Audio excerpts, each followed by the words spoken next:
Hello everyone, नमस्कार। स्वागत है आप सभी का एक बार फिर से आपके यूट्यूब चैनल अड्डा 24/7 पर। और आज हम लोग डिस्कस करेंगे 25 मार्च की मोस्ट इंपॉर्टेंट न्यूज़। आप लोगों से गुजारिश है कि वीडियो के अंत तक बने रहिएगा। इंपॉर्टेंट एमसीक्यूज, इंपॉर्टेंट न्यूज़ मेरे दोस्त। ओके, काफ़ी कुछ है डिटेल में डिस्कस करने के लिए, प्लस उसके साथ रिवीजन। अब तो मेरे भाई रिवीजन और बेहतरीन बन जाता है। आपकी एग्जाम की डेट क्लियर हो चुकी है 10th ऑफ फेब, और 10th ऑफ फेब कोई नई, मतलब 10th ऑफ अप्रैल मेरे भाई कोई नई बात नहीं है। हम लोग ऑलरेडी बता चुके हैं कि हाँ 10 अप्रैल को आपका एग्जाम रहने वाला है। तो मोटा मोटा आपके पास 15 दिन बचते हैं। मोटा मोटा क्या मेरे भाई, 15 दिन ही बचते हैं, 6 ये और 9 वो। अब ये 15 दिन का आपको प्लान बनाना है कि आप किस तरीके से बेहतर प्रिपेयर कर सकते हैं। तो मेरा तो सजेशन रहेगा कि जिन्होंने कुछ भी नहीं किया है, आप जनवरी, फरवरी, मार्च, अप्रैल, आप एटलीस्ट इतना तो करके जाइए। और जो पहले से कर रहे हैं वो इन महीनों को रिवीजन करके चलिए मेरे भाई। Okay, good morning, good morning, Radhe Radhe बच्चों। आज का कोट भी काफी बढ़िया है, प्रायोरिटाइजिंग योर पीस। ओके, देखो पीस आती कहां से है। ये इंसान को लगता है कि सुकून बना बनाया है। जो पीस है ना, वो बना बनाया रेडीमेड मिलता है। रेडीमेड नहीं है, ये एक प्रोसेस का पार्ट है मेरे भाई। और ये हो सकता है क्षण भर हो फिर चला जाए, ये चलता रहेगा, ऐसे ही चलता है। पीस पीस मतलब क्या है?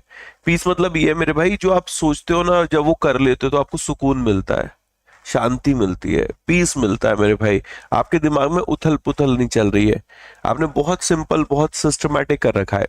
और पीस अगर चाहिए तो सबसे इंपॉर्टेंट है, आप लोग खुद को डिसिप्लिन कर लो। मतलब अगर आप खुद को अनुशासित कर लेते हो, आप एक अनुशासन में जीवन जीना शुरू करते हो, ऑटोमेटिकली आपको पीस मिलने लगेगी। ऑटोमेटिक आपको मेरे दोस्त पीस मिलने लगेगी। लेकिन आपको इस बात को समझना पड़ेगा कि ये आपकी लाइफ का पार्ट है। ठीक है, सिर्फ भागना ही हमारी लाइफ का पार्ट नहीं है, इसके पैरेलल पीस भी हमारे लाइफ का पार्ट है। बट वो पीस आएगी कहाँ से, वो शांति कहाँ से आएगी, वो सुकून कहाँ से मिलेगा मेरे भाई, वो कैसे मिलेगा? हम बहुत बार क्या सोचते हैं ना कि जीवन में सिर्फ जीतना वही है जब आप फाइनल डेस्टिनेशन तक पहुंच जाते हैं। हर दिन जीतना है, हर पल जीतना है, हर सेकंड जीतना है। छोटे छोटे गोल सेट करिए, छोटे छोटे ऑब्जेक्टिव सेट करिए। yes, बड़ा ऑब्जेक्टिव है, ओके फाइन, बट उसके कॉन्टेक्स्ट में छोटे छोटे गोल सेट करिए, छोटे छोटे ऑब्जेक्टिव सेट करिए, टारगेट बेस्ड स्टडी शुरू करिए। और उन टारगेट को जब कंप्लीट करोगे, ऑटोमेटिकली सुकून मिलेगा, कि शांति मिलेगी। Yes, I am on the right way, मैं बिल्कुल राइट डिसीजन लेकर चल रहा हूँ, मैं राइट डायरेक्शन में चल रहा हूँ। बात समझ में आ रही है? ये सब कुछ होने लगेगा, लेकिन आपको इस बात का अनुभव करना पड़ेगा, इस बात को आपको फील करना पड़ेगा। डॉक्टर के पास जाते, डॉक्टर क्या कहता है? Feel the treatment. फिजियोथेरेपिस्ट के पास जाओगे, वो कहेगा फील द ट्रीटमेंट। ओके, खाना खाते हैं तो हम क्या बोलते हैं हमसे? अरे चू करके खाइए, फील करिए क्या खा रहे हैं आप। समझ रहे हैं मेरे भाई? तो वही चीज मैं आपसे कहूंगा। ठीक है, फील द सिचुएशन, इसका अनुभव करिए, इसको मेरे दोस्त फील करिए, और देखिएगा हर दिन आपको जीत लगेगी, हर दिन लगेगी, हर दिन मेरे भाई। और बाकी ऊपर वाले का नाम लेते रहिए, राधे राधे करते रहिए, जय श्री राधे करते रहिए। Okay, good morning, good morning, good morning, good morning, good morning. चलिए राधे राधे बच्चों, स्टार्ट करते हैं सेशन। पहला सवाल आपके सामने, जरा देखिएगा।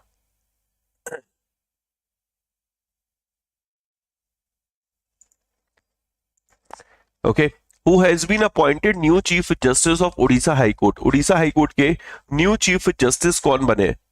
उड़ीसा हाई कोर्ट के न्यू चीफ जस्टिस कौन बने मेरे भाई?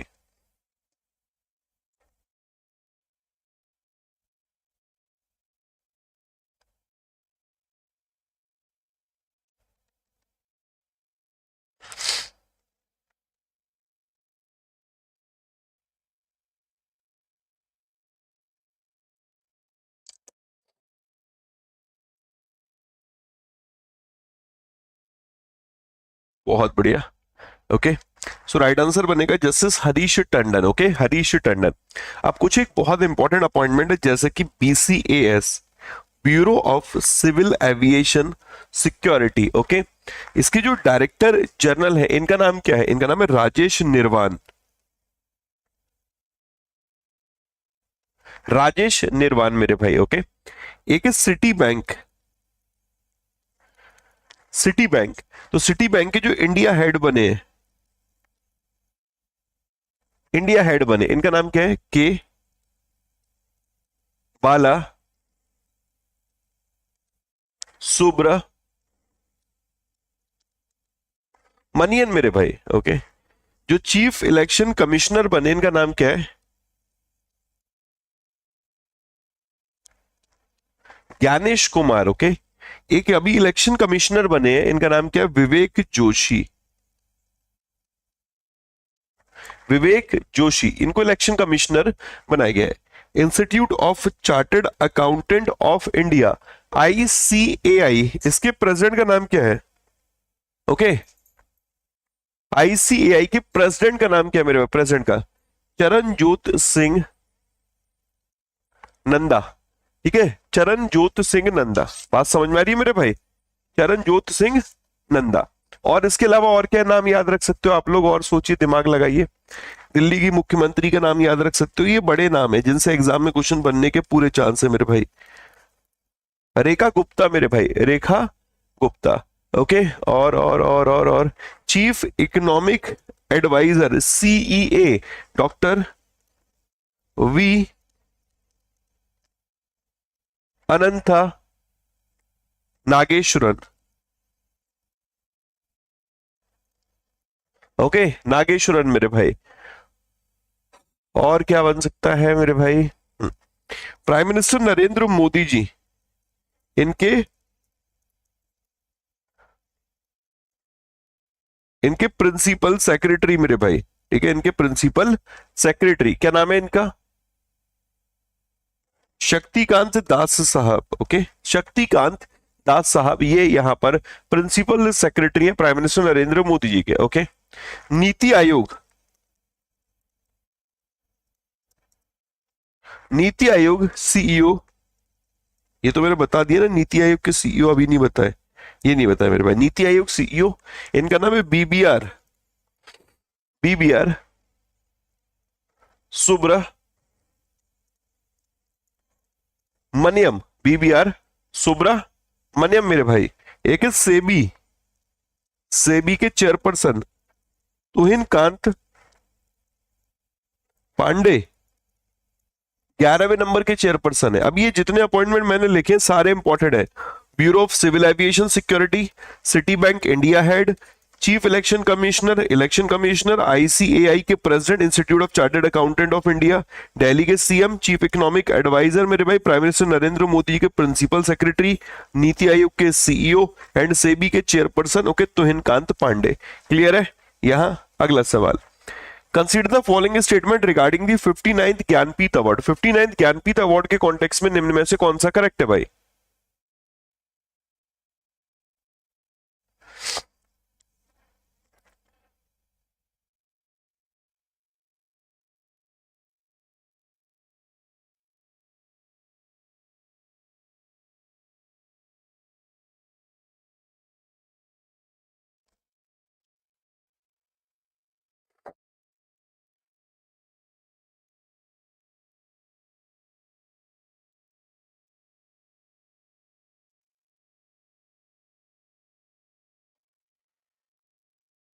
पहला स्टेटमेंट लिखा हुआ है कि जो हिंदी राइटर है विनोद कुमार शुक्ला जी, इनको सेलेक्ट किया गया है 59th ज्ञानपीठ अवार्ड के लिए, तो ये तो अपना करेक्ट है। Okay, he is the first writer from Madhya Pradesh, ये इनकरेक्ट है। He is the first writer from Chhattisgarh, ये इनको ये ज्ञानपीठ अवार्ड मिल रहा है, तो ये इनकरेक्ट हो गया।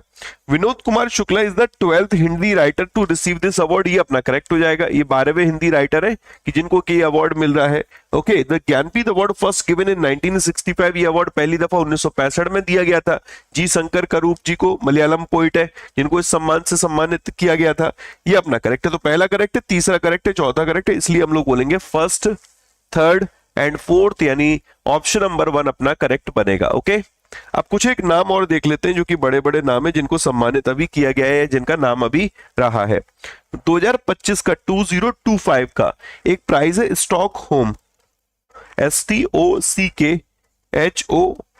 Stockholm water prize. Okay, Stockholm water prize, शायद परसों ही पढ़ा था हम लोगों ने इसको। स्टॉकहोम वाटर प्राइज से किनको सम्मानित किया गया है? तो इनको एक हाइड्रोलॉजिस्ट है, इनका नाम है गुंतूर, ठीक है, गुंतूर ब्योसिल या ब्योसिल जैसे भी याद रखो, इनको इससे सम्मानित किया गया। ओके, गुंतूर ब्योसिल। ये जो प्राइज है इसमें प्राइज बनी है $1.5 मेरे दोस्त, $1.5 $1.5 अभी ब्रिटिश गवर्नमेंट के द्वारा,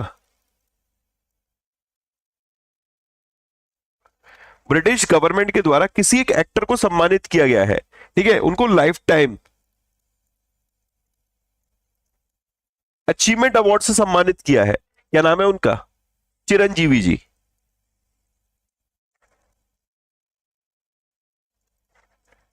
चिरंजीवी मेरे भाई, ओके, चिरंजीवी, क्लियर है दोस्त।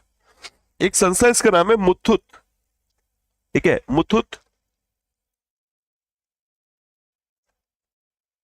Microfin, okay, Muthoot Microfin. Muthoot Microfin ने स्कॉच अवार्ड 2025 में दो गोल्ड अवार्ड जीते हैं, ओके, दो यहां पर इसने गोल्ड अवार्ड जीते थे स्कॉच अवार्ड में। अब उसमें मैं ज्यादा घुस नहीं रहा कि उसकी कैटेगरी क्या है, ठीक है, किस प्लेटफॉर्म के लिए, किसके लिए, आप इतना याद रख लो। हाँ जी, स्कॉच अवार्ड में इन्होंने डबल गोल्ड जीता था, डबल गोल्ड जीता था मेरे भाई, ओके। इसके अलावा एक है एयरपोर्ट, एक एयरपोर्ट है जिसको सम्मानित किया गया, इसका नाम है दिल्ली, दिल्ली इंटरनेशनल एयरपोर्ट मेरे भाई, दिल्ली इंटरनेशनल एयरपोर्ट, इसको ASQ अवार्ड 2024 से सम्मानित किया गया, ओके। ASQ मतलब एयरपोर्ट सर्विस क्वालिटी अवार्ड से सम्मानित किया गया है। बात समझ में आ रही? Delhi international airport has won the ASQ award 2024, okay. अभी और कौन से अवार्ड रहे थे जो कि बड़े बड़े अवार्ड है मेरे भाई? तो अभी हॉकी इंडिया अवार्ड्स हम लोगों ने देखे थे, okay, hockey India award 2024। Hockey India award 2024 में किसको सम्मानित किया गया है?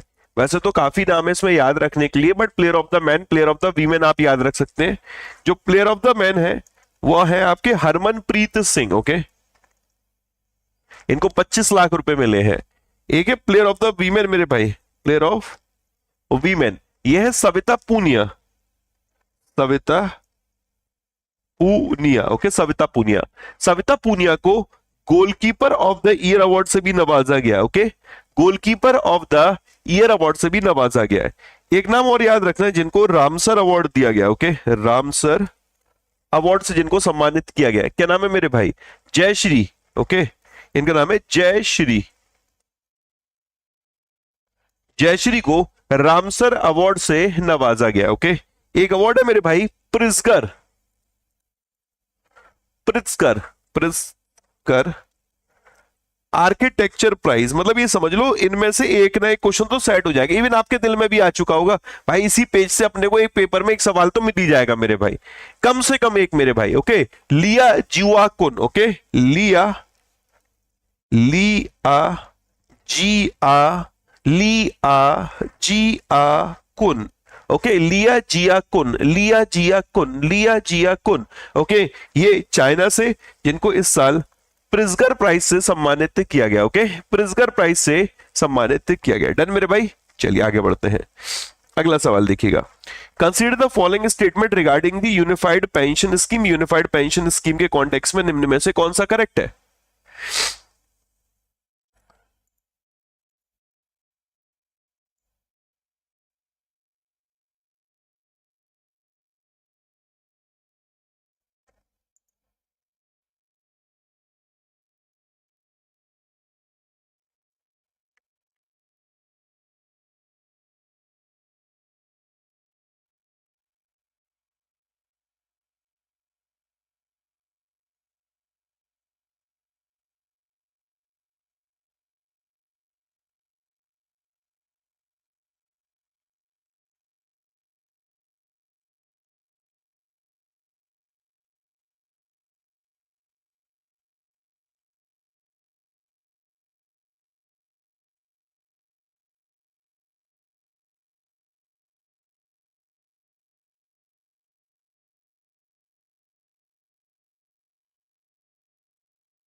यहां पर लिखा हुआ है कि जो यूनिफाइड यूनिफाइड पेंशन स्कीम है इसको ऑपरेशनल किया जा रहा है 1 अप्रैल 2025 से, ये करेक्ट है।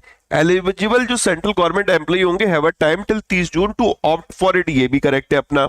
UPS offer benefit like assured pension, family pension, inflation indexation, assured minimum pension, lumpsum payment at superannuation, ये भी करेक्ट है भाई।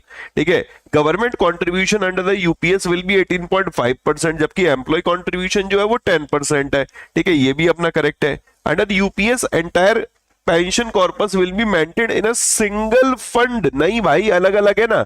एक तो आपका 10% है जिसमें आप कंट्रीब्यूट कर रहे हो एज ए एम्प्लॉय, गवर्नमेंट उतना मैच कर रही है। एक 18.5% का अतिरिक्त कंट्रीब्यूशन है दोस्त। बात समझ में आ रही है?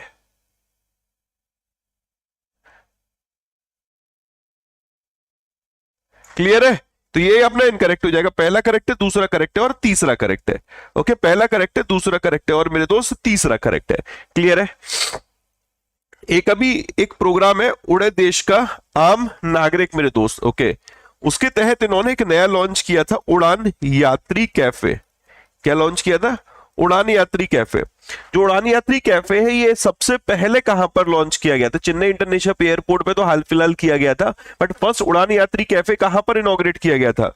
तो ये किया गया था मेरे भाई कोलकाता एयरपोर्ट पे। ओके, कोलकाता एयरपोर्ट पे दिसंबर 2024 की घटना है मेरे भाई।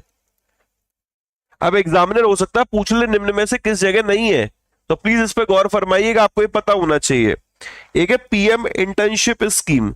पीएम इंटर्नशिप स्कीम की बात करते तो इसके लिए कौन एलिजिबल है? जिसकी उम्र 21 से 24 वर्ष है वो इसमें एलिजिबल है, प्लस उसका फुल टाइम जॉब में पार्टिसिपेशन नहीं होना चाहिए मेरे भाई, एजुकेशन में वो नहीं होना चाहिए, वो एलिजिबल है यहां पर।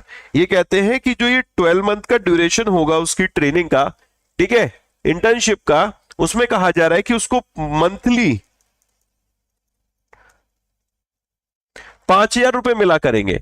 ओके, जिसमें से 4,500 रुपए गवर्नमेंट बियर करेगी, बाकी 500 रुपए यहां पर जो कंपनी है वो बियर करेगी। और इसके साथ साथ इसको वन टाइम 6,000 रुपए भी मिल रहे हैं मेरे भाई, 6,000 रुपीज भी यहां पर मिल रहे हैं। है कि नहीं इंपॉर्टेंट भाई? हाँ जी सर, क्यों नहीं इंपॉर्टेंट है। एक है पीएम किसान योजना, प्रधानमंत्री किसान सम्मान निधि योजना। इसके तहत अभी 19th इंस्टॉलमेंट रिलीज किया गया है। टोटल जो अमाउंट था वो था 22,000 करोड़ रुपए यहां पर रिलीज किए गए मेरे भाई। ओके, 9.8 करोड़ जो फार्मर्स हैं उनके लिए यहां पर 19th इंस्टॉलमेंट है, इसको रिलीज किया गया था। ओके, एक याद रख सकते हो, प्रधानमंत्री फसल बीमा योजना। प्रधानमंत्री फसल बीमा योजना को 2025 से 26 तक के लिए एक्सटेंड कर दिया गया है विद RWBCIS, और जो इसका बजट है भाई वो है 69,515 करोड़ रुपीस, 69,515 करोड़ रुपए, 69,515 करोड़ रुपए। इस प्रधानमंत्री फसल बीमा योजना में 3 प्रीमियम के रेट आपको याद रखने हैं। ठीक है, खरीफ का, रबी का और हॉर्टिकल्चर ये कॉमर्शियल क्रॉप का। जो खरीफ का प्रीमियम है वो है 2%। ओके, जो रवि का प्रीमियम है वो है 1.5% मेरे भाई, 1.5%। और जो हॉर्टिकल्चर और जो कॉमर्शियल क्रॉप है उसका जो प्रीमियम है वो है मेरे भाई 5%, 5%। क्लियर दोस्त? डन? आई होप इतना क्लियर होगा। ओके, एक स्कीम और कनेक्ट कर देता हूं जो कि मेरे लिए बड़ी इंपॉर्टेंट है, जिससे मुझे पूरी उम्मीद है एग्जाम में एक सवाल देखने को मिलेगा। This is mutual credit guarantee scheme. Okay, ये जो म्यूचुअल क्रेडिट गारंटी स्कीम है ये माइक्रो स्मॉल मीडियम एंटरप्राइजेस के लिए लाई गई है, एमएसएमई के लिए लाई गई है। और इस स्कीम को 17 Feb 2025 17 फरवरी 2025 को लॉन्च किया गया था। यूनियन बजट में इसको अनाउंस किया गया था माइक्रो स्मॉल मीडियम एंटरप्राइजेस को सपोर्ट करने के लिए। अब इसमें कहा जा रहा है कि इसमें कितना लोन मिल रहा है, तो इसमें जो कोलेट्रल फ्री लोन मिल रहा है, कोलेट्रल फ्री लोन वो कितने का मिल रहा है मेरे भाई? Up to 100 crore. Okay, 100 crore रुपए तक का इसमें कोलेट्रल फ्री लोन मिल रहा है। किस चीज के लिए? For purchasing of plant, for purchasing of machinery मेरे भाई, for purchasing of equipment. Okay, equipment, बात समझ में आ रही? प्लांट, मशीनरी, इक्विपमेंट परचेज करने के लिए। ओके, इवन इसमें 60% गारंटी कवरेज भी है। कितनी गारंटी कवरेज है मेरे भाई? 60% की गारंटी कवरेज भी है। किसके द्वारा? By the NCGTC. Okay, and G for तो क्या है, गारंटी, एन फॉर नेशनल मेरे भाई, सी फॉर कंपनी। तो ये एंड के बीच की और लास्ट का तो याद हो गया, नेशनल गारंटी कंपनी। अब इसके बीच में आता है सी का मतलब क्रेडिट और टी का मतलब ट्रस्टी। तो national credit guarantee trustee company, national credit guarantee trustee company, national credit guarantee trustee company, national credit guarantee trustee company. Clear है दोस्त? डन। एक और याद रख सकते हो, एक स्कीम है, इसका नाम है प्रधानमंत्री श्रम योगी मानधन योजना। ओके, ये भी अभी न्यूज में रही थी, पढ़ाई थी मैंने आप लोगों को, इसी महीने में पढ़ाया था, मार्च महीने में, प्रधानमंत्री श्रम योगी मानधन योजना। ये स्पेशली एक वर्कर है जिसको हम लोग बोलते हैं अनऑर्गेनाइज्ड वर्कर। ओके, क्या बोलते हैं? अनऑर्गेनाइज्ड मेरे दोस्त वर्कर। चाहे आप किसी भी एग्जाम की तैयारी करो, एसएससी की करो, रेलवे की करो, यूपीएससी की करो, बैंक की करो, गवर्नमेंट स्कीम तो मेरे भाई आना ही आना है। ठीक है, अनऑर्गेनाइज्ड वर्कर्स के लिए स्कीम है। इसमें जो मंथली पेंशन मिलता है, मंथली मेरे भाई जो पेंशन मिलता है वो आपका 3,000 रुपए पर मंथ है। ओके, कितना है दोस्त? 3,000 रुपए पर मंथ इसमें पेंशन मिलती है, 3,000 पर मंथ इसमें पेंशन मिलती है। बट आप इसमें कौन एलिजिबल है? जिनकी उम्र 18 से 40 वर्ष है, 18 to 40 ईयर्स यहां पर जिनकी उम्र है मेरे भाई वो एलिजिबल है। और इसमें आपको अपनी उम्र से टिल 60 ईयर्स तक कंट्रीब्यूशन करना है। उसके बाद एज अ पेंशन आपको यहां पर जो अमाउंट मिलता है वो 3,000 रुपए पर मंथ मिलता है। बट इसमें कंडीशन एक और है, एक तो 18 से 40 वर्ष, दूसरा आपकी अर्निंग मंथली जो होनी चाहिए वो 15,000 तक होनी चाहिए, तब जाकर आप इस योजना में पात्र बनते हैं एनरोल करने के लिए। क्लियर है भाई? समझ में आ रहा है? एक बार लाइक जरूर करते चलना अगर क्लियर हो रहा है, एक एक चीज समझ में आ रही है बढ़िया तरीके से मेरे दोस्त, तो please do like the session. Okay, do like the session and share the session मेरे भाई। ओके, चलो कितनी सारी हम लोगों ने 1 2 3 4 स्कीम तो रिवाइज कर ही ली होंगी, है ना? चलो आगे बढ़ते हैं दोस्त। Consider the following statement regarding the dividend and profit of public sector bank for the financial year 23-24। Public sector bank का जो प्रॉफिट है उसके कॉन्टेक्स्ट में निम्न में से कौन सा करेक्ट है?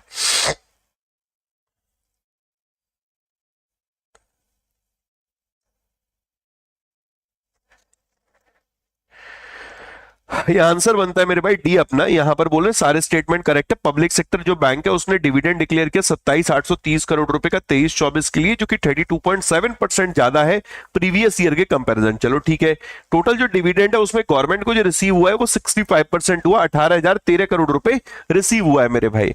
फाइन, ये भी करेक्ट है। स्टेट बैंक ऑफ इंडिया की बात करें, अलोन कॉन्ट्रीब्यूट करता है 40% total net profit earn by PSB in 23-24। अब पीएसबी ने जो 1,41,000 करोड़ रुपए प्रॉफिट अर्न किया था फाइनेंशियल ईयर 23-24 में, उसमें 40% से ज्यादा का कंट्रीब्यूशन मेरे भाई स्टेट बैंक ऑफ इंडिया का है। इवन पंजाब नेशनल बैंक ने हाईएस्ट नेट प्रॉफिट ग्रोथ दर्ज की थी in percentage terms among the PSB. अगर प्रतिशत में देखें 228% की ग्रोथ रही थी भाई, 228% की ग्रोथ देखने को मिली थी। ओके, पंजाब नेशनल बैंक का जो प्रॉफिट था वो 8,245 करोड़ रुपए रहा था और पिछले साल के कंपैरिजन 228% की ग्रोथ रही थी। एसबीआई ने एब्सोल्यूट टर्म्स में सबसे ज्यादा किया था 61,077 करोड़ रुपए। तो उस हिसाब से यहां पर सारे स्टेटमेंट अपने करेक्ट बैठते हैं मेरे भाई, सारे स्टेटमेंट करेक्ट है। ओके, अब जरा ध्यान से देखना, अभी एक बैंक न्यूज में रहा था, बैंक ऑफ बड़ौदा। क्यों न्यूज में रहा था? इसने अभी एक एमडीजी नेक्स्ट एक एप्लीकेशन लॉन्च किया है मेरे भाई। किस लिए लॉन्च किया है? जो कॉर्पोरेट कस्टमर है, ओके, जो कॉर्पोरेट कस्टमर्स है उनके लिए इनके द्वारा ये ऐप लॉन्च किया गया। एक इवन एक आईडीएफसी जो फर्स्ट बैंक है, आईडीएफसी फर्स्ट बैंक है, इसने भी कुछ लॉन्च किया था। क्या लॉन्च किया था? इसने अपनी एप्लीकेशन पे एक एस फीचर लॉन्च किया है। एस फीचर मेरे भाई, ठीक है, 2500 से ज्यादा म्यूचुअल फंड की डिटेल आपको यहां पर देखने को मिलेगी। ओके, और क्या याद रखना है? एक एसबीआई म्यूचुअल फंड है दोस्त, SBI mutual fund, SBI mutual fund ने अपनी 4.7% जो हिस्सेदारी है वो बेच दी है। किसमें? एनएचआईटी में, नेशनल हाईवे इंफ्रास्ट्रक्चर ट्रस्ट में मेरे दोस्त। कितने में? 815 करोड़ रुपए में। ओके, 815 करोड़ रुपए में यहां पर एनएचआईटी में, नेशनल हाईवे इंफ्रास्ट्रक्चर ट्रस्ट में एसबीआई म्यूचुअल फंड के द्वारा 4.7% हिस्सेदारी बेची गई है। स्टेट बैंक ऑफ इंडिया ने अभी 2 प्रोडक्ट लॉन्च किए थे। एक का नाम है अस्मिता, क्या नाम है मेरे भाई? अस्मिता। एक कोलेटरल फ्री डिजिटल लोन है मेरे भाई, एक डिजिटल एसएमई लोन प्रोडक्ट है, तो अस्मिता ये लॉन्च किया गया था। इसके अलावा एक नारी शक्ति नारी शक्ति एक डेबिट कार्ड है, ये भी लॉन्च किया गया था। कि नारी शक्ति डेबिट कार्ड भी स्टेट बैंक ऑफ इंडिया के द्वारा ही लॉन्च किया गया था। इवन बैंक ऑफ बड़ौदा ने एक और इनिशिएटिव लिया था, इसने देश का पहला स्पेशलाइज सेविंग अकाउंट लॉन्च किया है, saving account for women NRI. Okay, ये पहला स्पेशलाइज्ड सेविंग अकाउंट है मेरे दोस्त, bank of Baroda global women NRE NRO saving account, bank of Baroda NRE NRO saving account. Clear है दोस्त। अभी एक और बैंक न्यूज में रहा था, इसका नाम है federal bank. Federal bank, federal bank ने सिडबी के साथ समझौता किया, small industry development bank of India के साथ। किस पर्पस के लिए समझौता किया है? वही माइक्रो स्मॉल जो मीडियम एंटरप्राइजेस है इनको सपोर्ट करने के लिए, एमएसएमई को सपोर्ट करने के लिए मेरे भाई। एक और एग्जाम का पार्ट बनेगा, वो ये है कि जो ये जियो पेमेंट बैंक है, जियो पेमेंट बैंक है, इस जियो पेमेंट बैंक में दो जियो फाइनेंशियल सर्विसेज और एसबीआई स्टेक होल्डर है। ओके, जो एसबीआई की हिस्सेदारी है और जियो फाइनेंशियल सर्विसेज की है वो इस तरीके से है, 82.17% जियो फाइनेंशियल सर्विसेज की है, जबकि 17.83% एसबीआई की है। एसबीआई अपनी 100% हिस्सेदारी इसमें बेच रहा है मेरे भाई। 100% हिस्सेदारी मतलब 17.83 अब किसके पास चला जाएगा? इसके पास चला जाएगा, और टोटल जो इसकी हिस्सेदारी हो जाएगी मेरे दोस्त वो 100% हो जाएगी। ये बेच कितने में रहा है ये हिस्सेदारी? यहां पर 104 करोड़ रुपए में, 104। तो 100% जियो फाइनेंशियल सर्विसेज के पास हिस्सेदारी होगी अब जियो पेमेंट बैंक की। मोस्ट रिपीटेड क्वेश्चन है, बराबर ये एग्जाम में पूछा जा रहा है मेरे भाई, बराबर मेरे भाई। एक है सिटी यूनियन बैंक।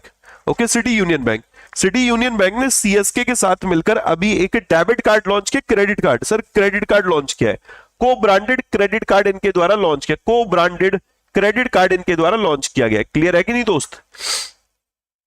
है बहुत इंपॉर्टेंट है ये दोस्त, बहुत इंपॉर्टेंट है। मतलब मेरे हिसाब से एग्जाम का ये पार्ट बनना ही बनना है, क्योंकि सीएसके न्यूज में रहता ही है, उसके चलते ही आपको देखने को मिल जाएगा। अभी एक फेडरल बैंक है, फेडरल बैंक, इन्होंने विद्या बालन को अपना ब्रांड एम्बेसडर बनाया। विद्या बालन को, वो तो चलो ठीक है, बहुत बेसिक बात है, ठीक है ठीक है। केरल के कोची में, अलुवा में इसका हेडक्वार्टर है, केरल के कोची में। एसबीआई क्लर्क में एग्जाम में क्वेश्चन आया था बेटा, ये हेडक्वार्टर पूछा था इसका। इवन फेडरल बैंक ने अभी एक एनआरई सेविंग अकाउंट लॉन्च किया मेरे भाई, एनआरई सेविंग अकाउंट। क्या नाम है इस एनआरई सेविंग अकाउंट का?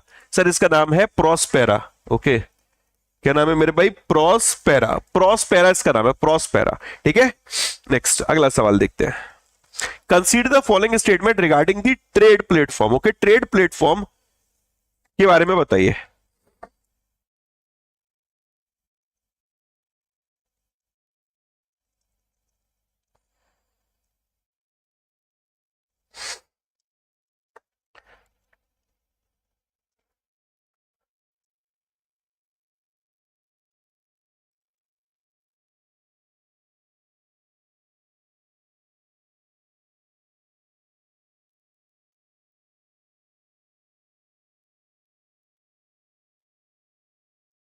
हाँ,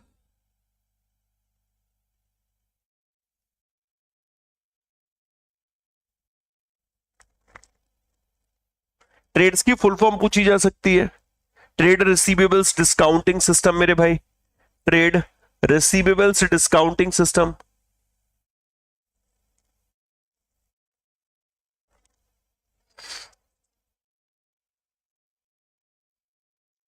चलो, अब यहां पर लिखा है कि कंपनीज जिनका annual turnover more than 250 crore है must register on trade platform by March 31 2025। तो भाई ये अपना करेक्ट है। ओके, करंटली ये मैंडेटरी है सेंट्रल पब्लिक सेक्टर एंटरप्राइज के लिए, कंपनीज के लिए जिनका एनुअल टर्नओवर 500 करोड़ है, कि उनको ट्रेड पर रजिस्टर करना पड़ेगा। अब 250 करोड़ से ऊपर वाली भी रजिस्टर कर सकती है।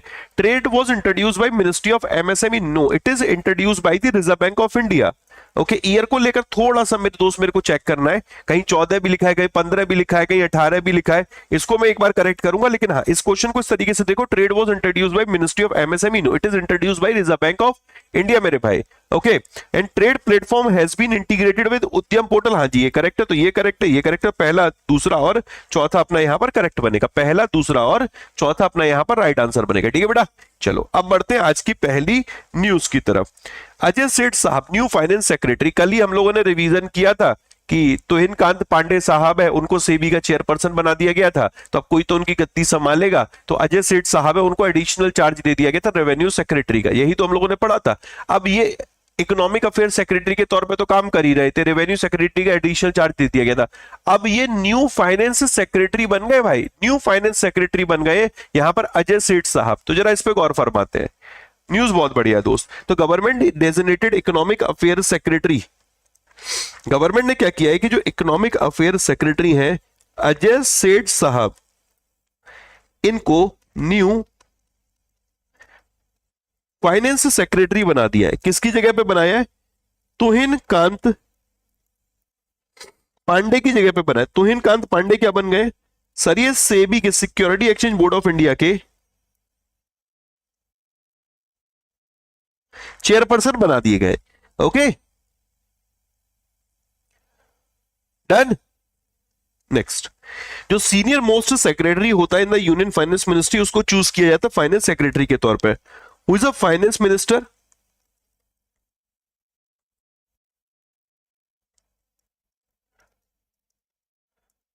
निर्मला सीतारमन जी।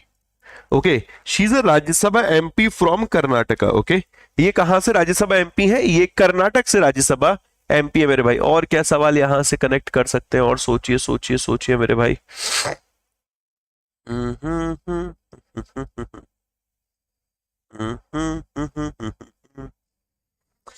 निर्मला सीतारमन जी की बात करते हैं तो इन्होंने अभी 8th कॉन्जिक्यूटिव बजट पास किया था मेरे भाई। 8th कॉन्जिक्यूटिव बजट पास किया था। ओके, ये भी एक खुद में एक रिकॉर्ड है मेरे दोस्त। 8th consecutive budget. जो ये यूनियन बजट अभी आया है, यूनियन बजट 25 से 26, इससे रिलेटेड कुछ पॉइंट कनेक्ट कर लेते हैं। ओके, यूनियन बजट 25 से 26 में जो टोटल एक्सपेंडिचर है, टोटल एक्सपेंडिचर, जिसको हम लोग बोलते हैं बजट का साइज मेरे दोस्त, टोटल एक्सपेंडिचर वो कितना है, कितना प्रोजेक्टेड है? 50.65 लाख करोड़। ओके, 50.65 लाख करोड़। ओके, एक बहुत इंपॉर्टेंट पॉइंट है, gross market borrowing. Okay, gross market borrowing ये कितनी एस्टिमेटेड है? 14.82 लाख करोड़ मेरे भाई, 14.82 lakh crore. Okay, 30 capital expenditure, जो कैपिटल एक्सपेंडिचर है वो कितना एस्टिमेटेड है 2025-26 के लिए? 11.21 लाख करोड़। और ये जीडीपी का कितना है? This is 3.1% of GDP. Okay, 3.1% of GDP दोस्त। फिस्कल डेफिसिट का कितना अनुमान लगाया गया है कि भाई इतने पे हमें इसको लेकर आना है? 4.4% of GDP. Okay, 4.4% of GDP. तो फिर से एक समझ लो, total expenditure 40.65 lakh crore. Okay, fiscal deficit 4.4% of GDP, gross market borrowing 14.82 lakh crore, capital expenditure 11.21 lakh crore, that is 3.1% of GDP, 3.1% GDP का। आई बात समझ में मेरे भाई? क्लियर है? चलिए आगे आगे समझते हैं। यहां पर इन्होंने जो ये बजट प्रेजेंट किया, उस बजट में इन्होंने 4 इंजन बताए मेरे भाई, एक इंजन नहीं बताया इन्होंने, यहां पर टोटल 4 इंजन बताए थे। अब वो 4 इंजन कौन कौन से जो इनके द्वारा बताए गए थे? तो पहला इंजन जो है मेरे भाई वो है एग्रीकल्चर, एग्रीकल्चर। ओके, दूसरा इंजन है micro small medium enterprise, MSME. तीसरा इंजन है मेरे भाई इन्वेस्टमेंट, इन्वेस्टमेंट। ओके, और चौथा इंजन है एक एक्सपोर्ट, एक्सपोर्ट। ये चारों याद होने चाहिए। कौन कौन से इंजन हो गए मेरे भाई? 4, agriculture, MSME, investment, export. Agriculture, MSME, investment और एक्सपोर्ट। एग्रीकल्चर, एमएसएमई, इन्वेस्टमेंट और एक्सपोर्ट। आगे बढ़ते हैं मेरे दोस्त। GSMA appoint Airtel Gopal Vittal as the new chairman. अभी कुछ वक्त पहले हम लोगों ने पढ़ा था कि ये एक्टिंग चेयर के तौर पे काम कर रहे थे जीएसएमए बोर्ड में मेरे भाई, ये एक्टिंग चेयर के तौर पे। अब देखो फुल टाइम इनको अपॉइंट कर दिया है। गोपाल विट्टल साहब को। तो गोपाल विट्टल साहब ये वाइस चेयरमैन है, मैनेजिंग डायरेक्टर भारतीय एयरटेल में। अब ये चेयरमैन के तौर पे काम करेंगे 2026 के अंत तक। किसके चेयरमैन के तौर पे? Global system for mobile communication association, global system for mobile communication association के, जिसके वो एक्टिंग चेयर के तौर पे काम कर रहे थे। ओके, ये सेकंड इंडियन है आफ्टर सुनील भारती मित्तल, जिनको कि यहां पर जीएसएमए बोर्ड का चेयरमैन नियुक्त किया गया है। आयुष्मान खुराना की बात करें, फिट इंडिया आइकन बन गए। ओके, जो प्राइम मिनिस्टर नरेंद्र मोदी जी का फिट इंडिया मूवमेंट है, इसका उद्देश्य ही है लोगों को बताना कि भाई फिटनेस पे ध्यान दीजिए, अपने स्वास्थ्य पे ध्यान दीजिए, फिट रहेंगे तो बेहतर रहेंगे, लंबी रेस के घोड़े बनेंगे मेरे भाई।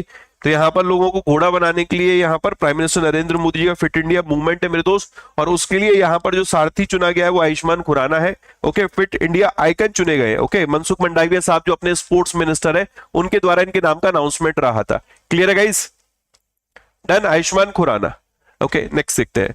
गो आईबीबीओ ना, अभी देखो ऋषभ पंत का काफी टीवी पर ऐड आ रहा है, स्टूपिड स्टूपिड स्टूपिड ऐसे करते नजर आ रहा है। गो आईबीबीओ का एडवर्टाइजमेंट कर रहा है, उसमें आपको सुनील गावस्कर साहब भी दिख जाएंगे।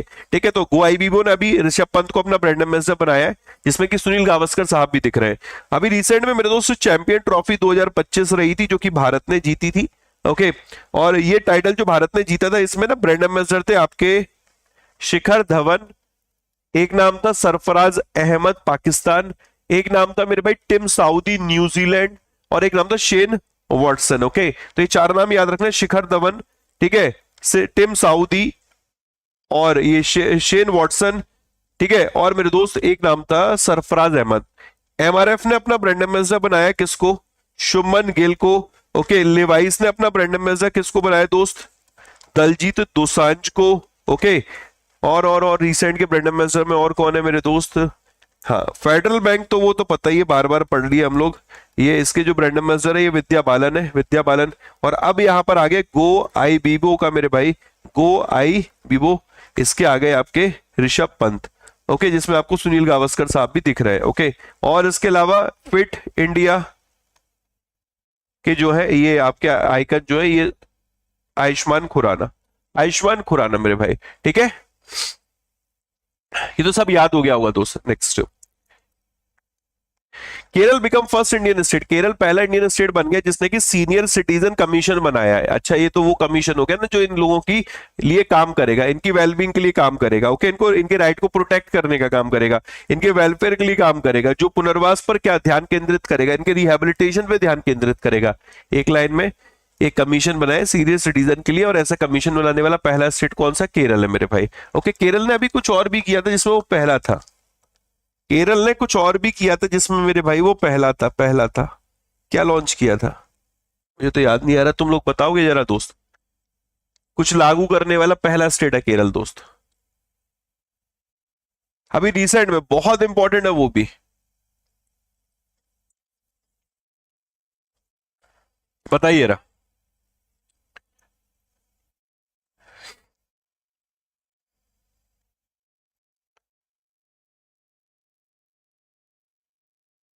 एन प्राउड है क्या? एन प्राउड क्या है? चलो एन प्राउड तो हो गया, समझ में। एन प्राउड है क्या? नाम तो बताओ, किस कॉन्टेक्स्ट में एन प्राउड? कितने बच्चे देख रहे हैं यहाँ पर मेरे दोस्त? 2500 बच्चे देख रहे हैं, 2700 बच्चे देख रहे हैं, और लाइक चल रहे हैं यहाँ पर मात्र 1000। क्या कोई जुल्म कर रहा हूं मेरे भाई में? तुमसे मोहब्बत कर रहा हूं और मोहब्बत का ये सिला दोगे? है? अच्छा सिला दिया तूने मेरे प्यार का, है? ऐसा करोगे मेरे भाई? फटाफट फटाफट जरा शेयर करिए एक बार और लाइक करिए। Okay, medical waste management. Okay, जो एक्सपायर्ड ड्रग है उसके लिए यहां पर एन प्राउड इनिशिएटिव लॉन्च किया था। नाइस नाइस नाइस, आगे बढ़ते हैं। Government notify revise criteria for MSME. थोड़ा सेशन लोडेड हो जाता, नहीं तो एक प्रायोरिटी सेक्टर लैंडिंग रिलेटेड काफी बदलाव किए गए, वो भी मैं बताता आपको कि अर्बन कोऑपरेटिव बैंक के लिए जो 75% की लिमिट है ना, अब वो 60% पे फिक्स कर दी इन्होंने। जो अर्बन कोऑपरेटिव बैंक है, यूसीबी है, उनके लिए पीएसएल की लिमिट, इवन जो पीएसएल में एक और क्राइटेरिया होता है हाउसिंग का, मतलब टोटल जो 8 सेक्टर है उसमें एक हाउसिंग भी है मेरे भाई। ठीक है, हाउसिंग, रिन्यूएबल एनर्जी अलग अलग अलग अलग है, तो रिन्यूएबल एनर्जी में भी कुछ बदलाव किया गया, हाउसिंग में भी कुछ बदलाव किया, कल डिटेल में पढ़ेंगे। अब उसमें एक कंपोनेंट है एमएसएमई। ओके, एक उसका एक पार्ट है एमएसएमई जिसकी डेफिनेशन बजट में अलाउड की गई थी, मतलब बजट में निर्धारित की गई थी, इसको बदलना है। अब इसको लागू कर दिया है। डेट क्या है, किस डेट से इस एमएसएमई की परिभाषा को लागू किया गया है? तो गवर्नमेंट ने नोटिफाई किया significant revision to turnover investment criteria for classifying MSME and it will be effective from 1 April. बात समझ में आ रही बेटा? ये कब से लागू हो रहा है? ये आपका 1 अप्रैल से लागू हो रहा है मेरे दोस्त। 1 अप्रैल से इसको लागू किया जा रहा है। ओके, अब जरा देखते हैं। तो फाइनेंस मिनिस्टर निर्मला सीतारमन ने अनाउंस किया classification criteria for MSME with investment turnover limit for the classification propose.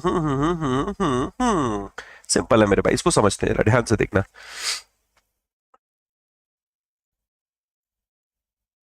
तुम इधर आइए, छोटू लाल इधर हो जाओ। तो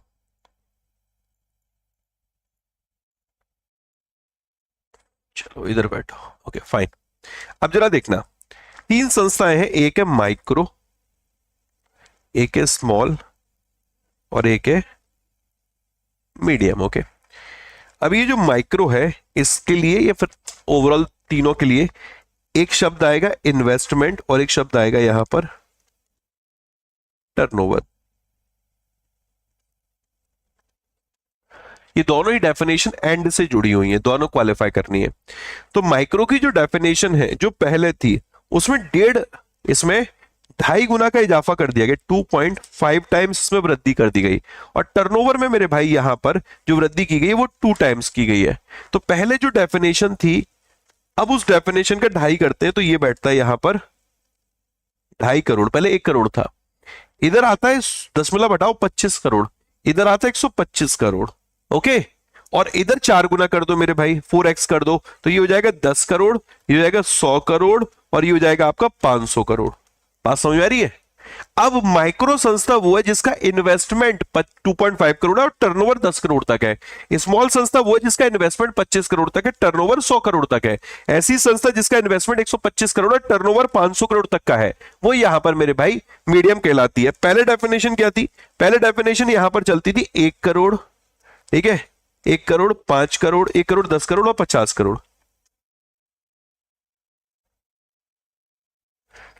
और 50 करोड़, तभी तो 2.5 गुना हुआ। 1 का 2.5 करोड़ हो गया, 10 का 25 करोड़ हो गया, 50 करोड़ का 125 करोड़ हो गया। यहां 5 गुना चलता था, इधर 5 करोड़ था मेरे भाई, इधर आपका 50 करोड़ था और इधर आपका मेरे भाई 250 करोड़ था। तभी तो ये दुगना हो गया, इधर वाला देखो दुगना हो गया, ये 2 टाइम्स हो गया, इधर इधर 2 गुना हो गया है, इधर 2.5 गुना हो गया है। अब कैसा भी आप याद रख लो, पुरानी से याद रख लो, नई से याद रख लो, कैसा भी याद रख लो मेरे भाई, बट अपने को याद रखना है। वैसे तो तुम्हें याद हो गया होगा, इसको देख लो अब यहां पर, इसको एक बार देख लो फटाफट से डेफिनेशन को।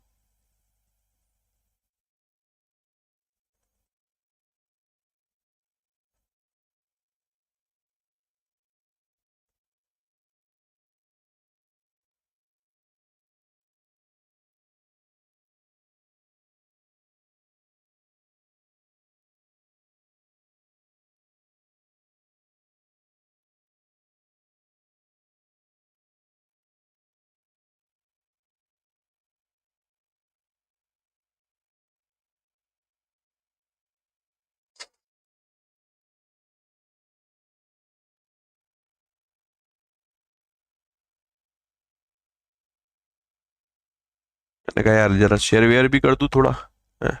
बच्चों को बता दूं कि भैया जी हम तो आ चुके हैं, आप भी आ जाओ। चलिए डन। ये तो ग्रीटिंग कार्ड जैसा लग रहा है, कैसा भी लग रहा है, नंबर तो दे रहा हूं मेरे भाई। Next, unclaim deposit. पहले तो इस न्यूज को समझें, लोकसभा की ये न्यूज आई है, लोकसभा से स्टेटमेंट आया है, तो अपने लिए इंपॉर्टेंट है। अनक्लेम डिपॉजिट से हर साल एग्जाम में क्वेश्चन आ रहा है, ठीक है, कोई इसमें ठप्पा नहीं लगा, ये बैंक के लिए, ये हर एक एग्जाम के लिए इंपॉर्टेंट न्यूज है दोस्त। अनक्लेम डिपॉजिट की पहले परिभाषा क्या होती है वो जरूरी है समझना। तो ये कहते हैं कि अगर आपका सेविंग अकाउंट है या फिर आपका करंट अकाउंट है, ओके, और 10 साल हो गए आपने इसको पीछे मुड़ के नहीं देखा मेरे भाई, तो ये खामोश हो गया है, ये नाराज हो गया है, इसका दिल टूट गया है मेरे भाई, ठीक है। इसको बोलते हैं हम लोग अनक्लेम्ड डिपॉजिट। 10 साल हो गए, 10 साल तक आपने बचत खाते को देखा ही नहीं है, करंट अकाउंट को देखा ही नहीं है, या फिर आपका आपने टर्म डिपॉजिट है, आरडी एफडी है, उसको मैच्योर्ड हुए, उसका जो मैच्योरिटी का टाइम था, मैच्योरिटी हुए उसको 10 साल हो गए, तो इसको क्या बोलते हैं, अनक्लेम डिपॉजिट। ऐसे में बैंक क्या करता है, इस पैसे को, जो अनक्लेम डिपॉजिट वाला पैसा है, वो आरबीआई को दे देता है। और आरबीआई के पास एक फंड है, depositor education awareness fund, RBI इसमें पैसा रखता है। डिपॉजिटर एजुकेशन अवेयरनेस फंड में मेरे भाई ये पैसा रखता है आरबीआई। अब आप कहोगे सर हमें अगर अभी अपना पैसा वापस लेना है तो हम क्या करेंगे, कुछ नहीं, आप रिक्लेम करोगे, अपने बैंक जाओगे, रिक्लेम करोगे, आपको पैसा मिल जाएगा। सिंपल सी बात है। अब इसके लिए एक पोर्टल भी बनाया गया था, उद्गम पोर्टल। एक उद्गम पोर्टल बनाया गया था। उद्गम पोर्टल क्यों बनाया गया, इन्होंने कहा कि यार आपके हो सकते 3 या 4 बैंक में खाते हो, अकाउंट हो, आप बहुत सारों में भूल गए हो, तो आप क्या अलग अलग की वेबसाइट पे जाके चेक करोगे, उससे बढ़िया एक कॉमन पोर्टल बना दिया, उद्गम पोर्टल। जाइए वहां पर चेक करिए। इसमें 30 बैंक अभी सुविधाएं दे रहे हैं, और इन 30 बैंक में अगर आपका बैंक है तो आप जाकर चेक कर सकते हैं और देख पाएंगे कि हाँ भाई हमारे इन 4 बैंक में, 3 बैंक में इतना अनक्लेम्ड अमाउंट पड़ा हुआ है। तो एक सिंगल पोर्टल बना दिया गया। ओके, तो इसको समझते पहले तो है क्या ये बैलेंस सेविंग और करंट अकाउंट में इनऑपरेटिव है 10 साल तक। ओके, टर्म डिपॉजिट है मेरे भाई, ठीक है, not claimed within 10 year from the date of maturity, इसको अनक्लेम्ड डिपॉजिट क्लासिफाई करते हैं, जो मैंने अभी बताया था।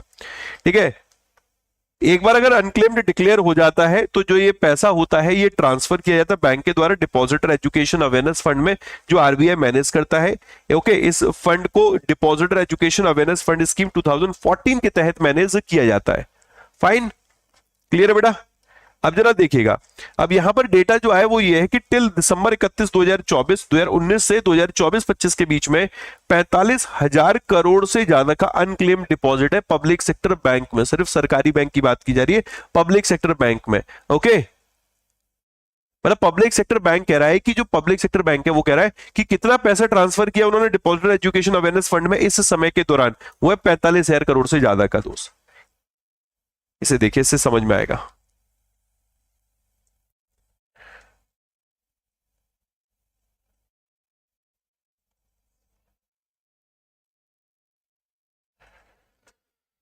हाँ,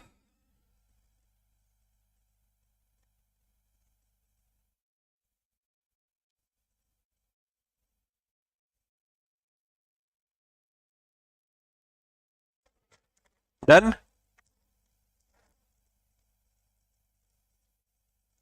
ये देखो ना, 19 20 20 21 21 22 22 23 23 24 और टिल दिसंबर 31 तक इन सबका टोटल करोगे तो ये आपको 45,000 करोड़ के 4 दूनी 8 या 12 12 और 12 24 और 11 मेरे भाई 24 और 10 34 और 1 35 35 और 7 42 और ओवरऑल आगे पीछे के जोड़ दो मेरे भाई, 45,000 के आसपास का अनक्लेम्ड डिपॉजिट वाला अमाउंट पड़ेगा, जो डिपॉजिट एजुकेशन अवेयरनेस फंड में पब्लिक सेक्टर बैंक के द्वारा ट्रांसफर किया गया है। ऐसा मैं कह रहा हूं क्या मेरे भाई, ऐसा मैं नहीं कह रहा, यहाँ पर ऐसा साहब कह रहे हैं। ठीक है, ये फाइनेंस मिनिस्ट्री उन्होंने इन्फॉर्म किया लोकसभा को मेरे भाई। ओके, लास्ट ईयर आरबीआई ने एक उद्गम पोर्टल लॉन्च किया था, जिसमें जो रजिस्टर्ड यूजर होंगे वो सर्च कर पाएंगे अपने अनक्लेम्ड डिपॉजिट और अकाउंट को अक्रॉस मल्टीपल बैंक एक ही जगह पे। ओके, सेंट्रलाइज मैनर में।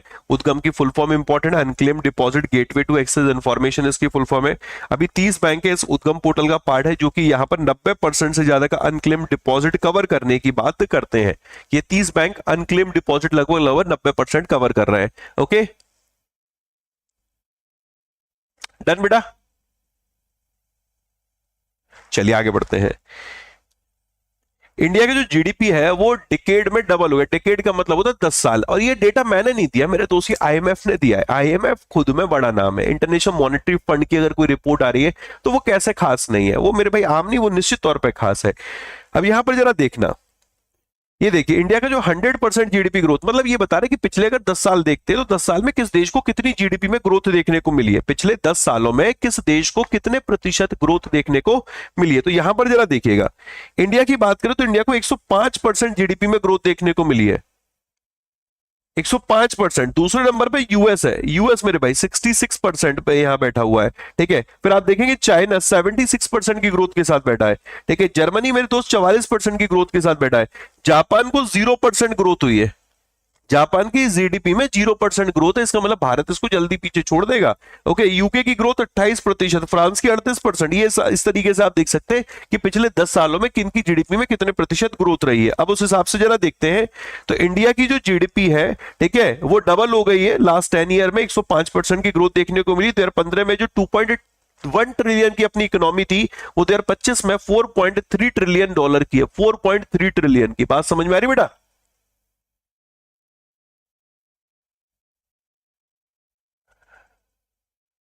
डन। आगे, according to data release by IMF, IMF के द्वारा डेटा रिलीज किया गया, बता रहे कि इंडिया फिफ्थ लार्जेस्ट कंट्री है in terms of GDP. GDP के टर्म्स में देखें तो भारत पांचवा सबसे बड़ा देश है, यूएस चाइना जर्मनी जापान के बाद, यूएस चाइना जर्मनी जापान के बाद। Okay, US China Germany Japan के बाद मेरे भाई, बात समझ में आ रही बेटा?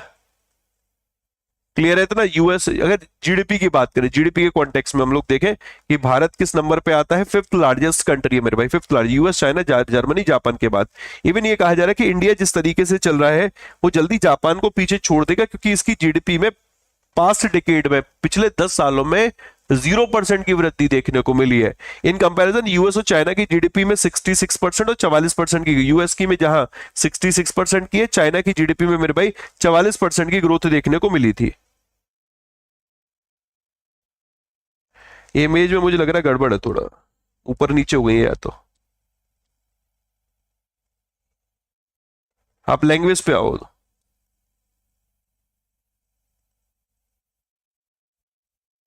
यूएस तो करेक्ट लिखा हुआ है 66%, चाइना में गलत लिखा हुआ है, यहाँ 76% लिखा हुआ है, ये देखना पड़ेगा, इमेज से मैच नहीं कर रहा। आप इस वाले को छोड़ो, आप यहां तक समझ में आ गया, ये पैराग्राफ समझ में आ गया, ये पैराग्राफ समझ में आ गया, यहां तक समझ में आ गया मेरे भाई। इंडिया टॉप पे बैठा हुआ है 105% ग्रोथ के साथ, इतना याद रखिए। ओके, इसको एक बार मैं करेक्ट कर लूंगा। इस तरीके का क्वेश्चन एग्जाम में आ चुका है। अक्सर अक्सर हम लोग ये न्यूज पढ़ते हैं कि फलाना फलाना जो प्रोडक्ट है उसको जीआई टैग दिया गया है। एक बार इन्होंने क्वेश्चन पूछा था कि एक जीआई टैग प्रोडक्ट को एक देश में एक्सपोर्ट किया गया है, एक देश को बेचा गया है, तो वो देश कौन सा जहां पर बेचा गया है। तो ऐसे 3 प्रोडक्ट हम लोग पढ़ने जा रहे हैं। एक मिर्च के बारे में पढ़ेंगे मेरे भाई, ऐसी 2-3 चीजें, एक फूल के बारे में पढ़ेंगे मेरे भाई। तो ये 3 चीजें हैं इसके बारे में पढ़ेंगे हम लोग। एपीईडीए ने यहां पर एक्सपोर्ट किया है जीआई टैग वाली एक मेरे दोस्त मिर्च, डेले मिर्च। ओके, ये दिख रही है आपको, डेले मिर्च है, from Sikkim to Solomon island. यहीं पर न्यूज खत्म हो गई अपनी। देखिए, agricultural and processed food product export development authority है, जो कि आपका ministry of commerce and industry के अंतर्गत आता है।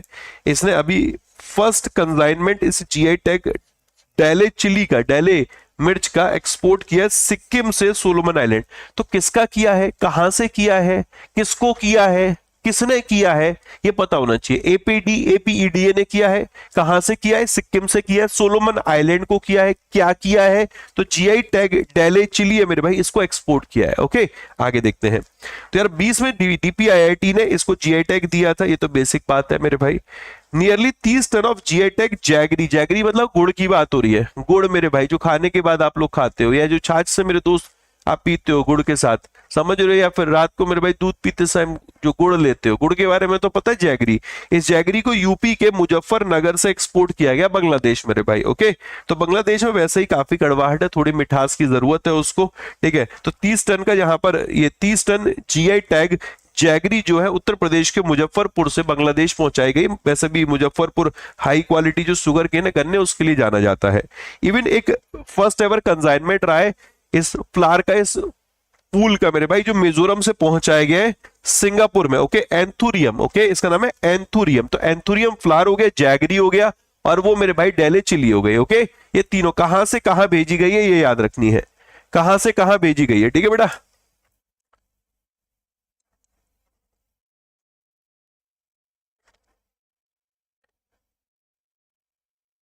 3-4 दिन पुराना ही वाला न्यूज है, हो सकता है सारी एक दिन में, 1 घंटे में नहीं पूरी हो पाएंगी। पका के थोड़ी खिला रहा हूँ कि बासा खिला रहा हूँ मेरे भाई, न्यूज तो एवरग्रीन है। अब मैं कोई ये थोड़ी की चटनी बना के खिला रहा हूँ मेरे भाई मिर्च की, जो तुम कह रहे हो, अरे सर टेस्ट नहीं आ रहा, 3 दिन पुरानी हो गई है। एग्जामिनर तो और 1 महीने बाद पूछेगा, फिर क्या कहोगे, एग्जामिनर से आके लड़ोगे। यू आर वेरी स्टूपिड, पुरानी न्यूज पढ़ाते हो, आज बता पूछते हो, आज की न्यूज पूछो ना। आज अगर 10 अप्रैल को पेपर है तो 10 अप्रैल की सारी न्यूज पूछो। हाँ, क्यों भाई। नेक्स्ट, APEDA ने under the commerce ministry to promote export of fruit, vegetable and agri goods. Next, अब 2 इंपॉर्टेंट है मेरे दोस्त न्यूज यहाँ पर defence related. One is related to exercise, एक और मेरे दोस्त यहाँ पर एक शिप रिलेटेड है जिसको लॉन्च किया गया। ओके, अब जरा समझना, इंडियन नेवी, उसमें भीम की बात करूंगा मैं, भीम महाभारत मेरे दोस्त, उनकी गदा, उसकी बात करेंगे, उस पर नाम है मेरे भाई। अब यहाँ पर आज के द हिंदू में बड़ा बड़ा आर्टिकल आया था कि भारत एक अफ्रीकन कंट्रीज के साथ एक्सरसाइज करने जा रहा है। इवन सिर्फ पीआईबी पे, इवन सिर्फ द हिंदू पे नहीं, तमाम न्यूज़पेपर है वहां पर इसका नाम रहा है मेरे भाई। तो Indian Navy to participate, Bharat एक एक्सरसाइज में पार्टिसिपेट करेगा जो कि मल्टीलेटरल है, काफी देश इसमें पार्टिसिपेट कर रहे हैं। एक मैरीटाइम एक्सरसाइज होगी विद अफ्रीकन नेशन। किसके साथ मेरे भाई? अफ्रीकन नेशन के साथ ये एक्सरसाइज रहने वाली है। बात समझ में आ रही है?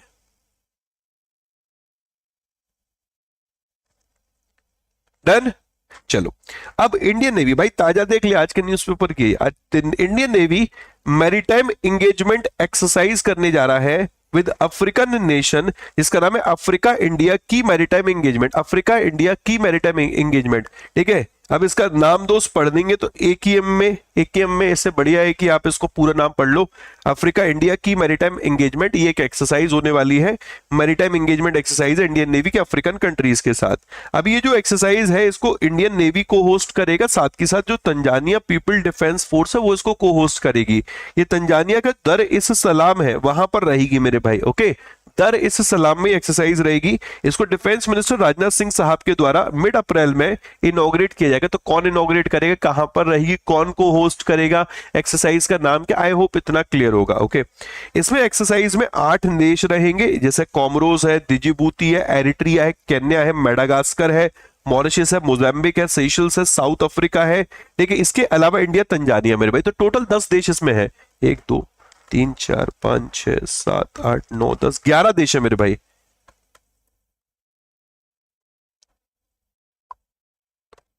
हाँ जी, इंडिया है और 10 देश है, ऐसे याद रख लेना, ओके। डन बेटा, क्लियर है। आगे बढ़ते हैं। अब इंडियन नेवी का एक फ्रिगेट है कि युद्धपोत जिसको लॉन्च किया गया है, जिसका नाम है दोस्त तवस्या। ये जो महाभारत भीम उनका जो गदा उसका नाम है मेरे भाई, उसके नाम पर लिया गया है।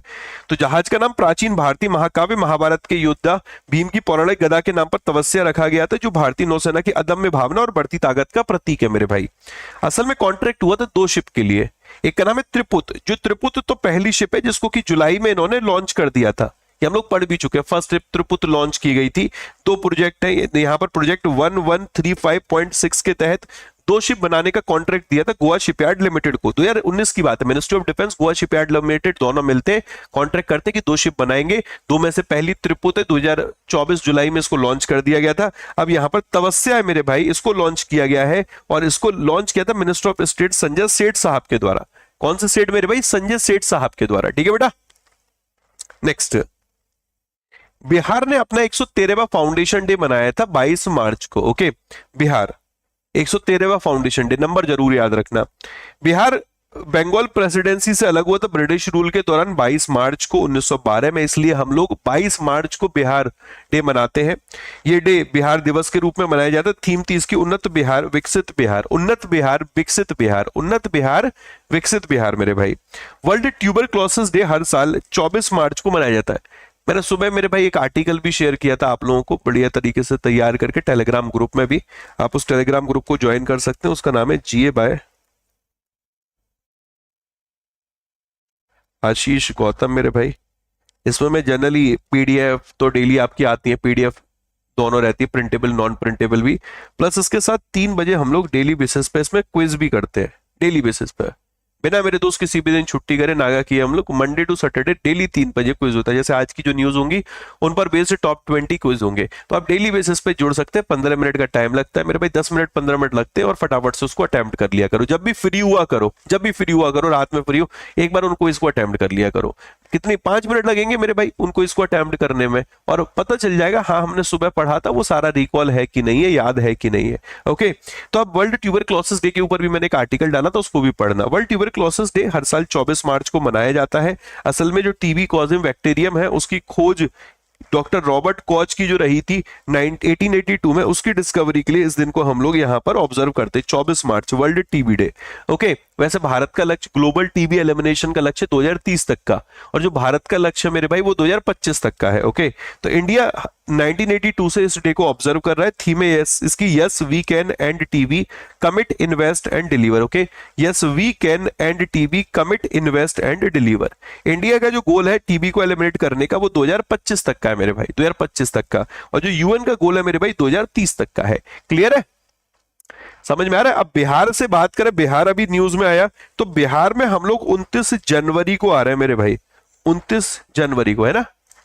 आज मैं कुछ का कुछ बोल रहा हूं, ठीक है। 29 मार्च को आ रहे हैं, 29 ऑफ मार्च को। और 29 ऑफ मार्च इस बार मेरे दोस्त कामयाबी दिवस मनाया जा रहा है। सब फैकल्टीज आ रहे हैं, इवन सिर्फ बैंक वर्टिकल नहीं, एसएससी वर्टिकल, टीचिंग वर्टिकल, जितनी हमारे अलग अलग वर्टिकल है सभी लोग आ रहे हैं।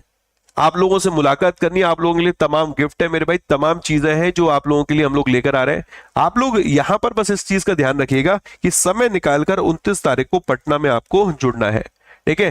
मेरे को एक बार वेन्यू और देखना पड़ेगा। बापू सभागार है जहां पर हम लोग पहुंच रहे हैं। हर बार जहां पर हम लोग की सेमिनार रहती है वहीं पर ये सेमिनार भी रहेगी। और आप लोगों के लिए डिस्क्रिप्शन में एक फॉर्म मिल जाएगा, उस डिस्क्रिप्शन में या फिर वीडियो के कमेंट सेक्शन में उस फॉर्म को आप फिल कर सकते हैं, ठीक है। हाँ जी, लिखा हुआ है कि डिस्क्रिप्शन में लगा है, हमारे ठीक है। चलो आगे बढ़ते हैं। Heavyweight boxing legend George foreman का निधन हो गया, जॉर्ज फोरमैन का। अब जॉर्ज फोरमैन का 76 वर्ष की उम्र में निधन हुआ है, जॉर्ज फोरमैन, ठीक है। इनको रिंग नेम के नाम से जानते हैं, रिंग में इनका नाम था big George. Okay, big George. Olympic gold जीता था 1968 में। वर्ल्ड हैवीवेट टाइटल इनके नाम है, वो भी 2 दफा। एक तो 45 वर्ष की उम्र में आया था इनका दूसरा टाइटल, जो कि ओल्डेस्ट चैंपियन बने थे मेरे भाई इतिहास में इसमें। इवन फॉरमैन ने जो हैवीवेट गोल्ड मेडल जीता था वो 1968 ओलंपिक में जीता था, जो आपका मैक्सिको सिटी में रहा था 19 वर्ष की उम्र में। ओके, फिर उसके बाद उनकी 27 लगातार जीत रही थी, 37 कॉन्सिक्यूटिव मैचेस रहे थे, वो पेशेवर बन गए थे मेरे भाई। ओके, और ओनली 5 ही बाउट वो मुकाबले हारे थे, तो बड़ा नाम है। और इनका निधन हो गया है, ठीक है। Heavyweight boxing legend George foreman. Done. अब आपके लिए होमवर्क है, अच्छा लिखा हुआ अमेरिकन लिखा हुआ, नहीं तो मैं यही पूछने वाला था किस देश से है, ठीक है। चलो नेक्स्ट। 2 किताबें दोनों ही इंपॉर्टेंट है, पहले भी हम लोग इसको पढ़ चुके हैं, दोबारा से न्यूज में रहा है। नाइफ, ओके, सलमान रुश्दी साहब है, इनके ऊपर अटैक हुआ था तो इन्होंने एक किताब लिखी है नाइफ। ओके, सलमान रुश्दी, ठीक है। Meditation after an attempted murder, इस किताब का नाम याद रखना दोस्त। कौन नहीं इनका नाम जानता होगा, Syed Kirmani ji. Okay, stump life behind and beyond the 22 yard, 22 ये क्रिकेट पिच की बात कर रहे हैं। और ये किताब है मेरे दोस्त सैयद किरमानी साहब के द्वारा लिखी गई है। ओके, सैयद किरमानी, ठीक है। नेक्स्ट, तो ये रहा सेशन, आई होप बढ़िया लगा होगा आपको। लगभग हम लोगों ने 15-17 न्यूज आज कवर करी है। इंपॉर्टेंट एमसीक्यूज भी रहे, गवर्नमेंट स्कीम का भी रिवीजन हुआ। डेली बेसिस पे आपको रिवीजन देखने को मिलेगा। ओके, तो कोशिश करिए जो पहली दफा जुड़ रहा है वो डेली बेसिस पे हमारे सेशन में जुड़े। पर्पस हमारा ये है कि करंट अफेयर्स के साथ साथ आपको याद भी कराना है, तो रिवीजन ही एक जरिया है जिससे मैं आपको याद करा सकता हूं मेरे भाई। मल्टीपल टाइम रिवीजन ही एक जरिया है जिससे हम लोग चीजों को रिटेन कर सकते हैं। ओके, रूल है रीड रिवीजन रिकॉल का, रीड करेंगे, रिवीजन करेंगे और रिकॉल करेंगे। और रिकॉल करने का काम आप बेहतर मेरे दोस्त करेंगे, तो कोशिश करिए कि इसको एक बार रिकॉल करिएगा पीडीएफ से। ओके, बाकी इसके अलावा टेस्ट गुरु टेस्ट सीरीज आप ज्वाइन कर सकते हैं। ये 279 की जगह आपको 199 का मिल रहा है। जो बच्चे एसबीआई क्लर्क मेंस को टारगेट कर रहे हैं, इवन 10 तारीख को आपको डेट क्लियर हो चुकी है, आप जाके इससे टेस्ट लगाइए। ये एक्सक्लूसिव टेस्ट सीरीज जीए के लिए, ये आपके बैंक महापैक का, प्राइम टेस्ट पैक का, वॉरियर प्रो का किसी का पार्ट नहीं, दिस इज सेपरेट मेरे भाई। वॉरियर प्रो बैच आप ले सकते हैं, this is a part of bank Mahapack मेरे भाई। अगर आप बैंक महापैक लेते हैं वॉरियर प्रो आपको मिलेगा। इसमें आपको सुदर्शन बैच की क्लासेस मिल रही है प्रॉपर। इसमें हमारा अक्टूबर खत्म हो चुका है, जनवरी फरवरी कंप्लीट होने वाला है, जनवरी हमारा चल रहा है मेरे भाई। तो आप सुदर्शन बैच से जिन्होंने कुछ भी नहीं किया जीए में, वो 6 मंथ का करंट अफेयर्स यहां से प्रिपेयर कर सकते हैं। वॉरियर प्रो भी आपको 1562 का मिलता है 12 महीने के लिए, अभी आपको मिल रहा है 1420 का 24 मंथ के लिए। ओके, ये सब बैंक महापैक का भी मेरे दोस्त पार्ट है। आई होप आपको सेशन बढ़िया लगा होगा, मजा आएगा, समझ में आया होगा, ठीक है। आप लोगों के लिए एक छोटा सा सवाल है, जब बिहार की बात हो रही है तो बिहार के गवर्नर साहब कौन है, उनका नाम जरूर बताइएगा। ओके, और इतना जरूर याद रखना कि बिहार में पहुंचना है आपको 29 तारीख को, मिस नहीं करना है किसी को, ठीक है। राधे राधे बच्चों, अपना ख्याल रखिए।